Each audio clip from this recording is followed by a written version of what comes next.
बक्सर के पौराणिक रामरेखा घाट का अब विकास होने जा रहा है, क्योंकि महर्षि विश्वामित्र फाउंडेशन के मांग पर बिहार के पर्यटन विभाग ने पहल करते हुए लगभग 13 करोड़ रुपए की मंजूरी दी है और उस 13 करोड़ रुपए से बक्सर के रामरेखा घाट का सर्वांगीण विकास किया जाएगा। यहाँ पर रामरेखा घाट का न सिर्फ सौंदर्यीकरण किया जाएगा, बल्कि यहाँ पर तमाम तरह की जो श्रद्धालुओं के लिए बुनियादी सुविधाएं होनी चाहिए उसको भी यहाँ पर लगाया जाएगा।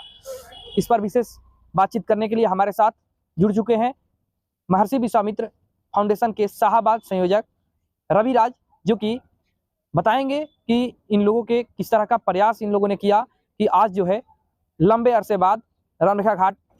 सबसे पहले तो आपको चैनल का स्वागत करते हैं। हम लोग का उद्देश्य है मानव कल्याण, मानव सेवा परमो धर्म। उसी कड़ी में हम लोग लगातार जन सेवा कर रहे हैं और बक्सर भगवान श्री राम और महर्षि विश्वामित्र के नाम से जाना जाता है। तो हम लोग चाहते हैं कि जिस तरह से अयोध्या में राम जन्मभूमि का विकास हुआ, उसी तरह बक्सर में भी भगवान श्री राम की तपोस्थली, शिक्षा स्थली और कर्म भूमि रही है, उसका भी विकास हो और महर्षि विश्वामित्र कॉरिडोर की स्थापना हो। इसके लिए लगातार हम लोग दृढ़ संकल्प है। उसी कड़ी में हम लोग माननीय पर्यटन मंत्री नीतीश मिश्रा जी से मिले थे, क्योंकि बीच में चुनाव था।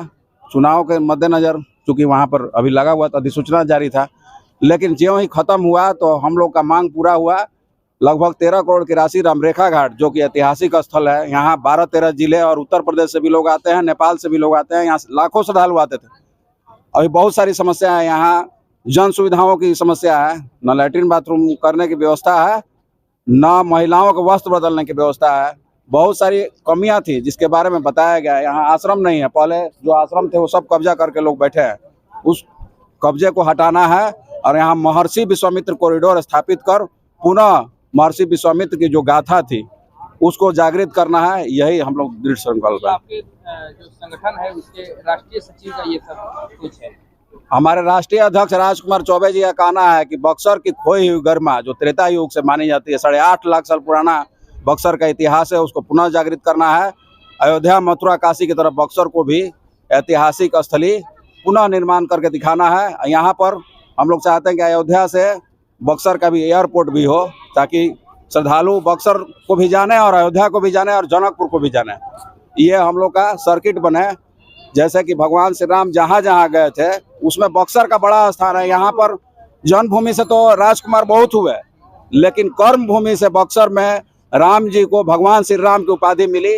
वहाँ अहिल्या का उद्धार किए, महर्षि विश्वामित्र के साथ कई राक्षसों का यहाँ पर नाश किए, ताड़का का वध किए। तो भगवान श्री राम बक्सर से ही जाने जाते हैं और महर्षि विश्वामित्र उनके गुरु थे। हम चाहते हैं कि महर्षि विश्वामित्र की बड़ी प्रतिमा बने और साथ में भगवान श्री राम और लक्ष्मण की प्रतिमा बने, ऐतिहासिक हो।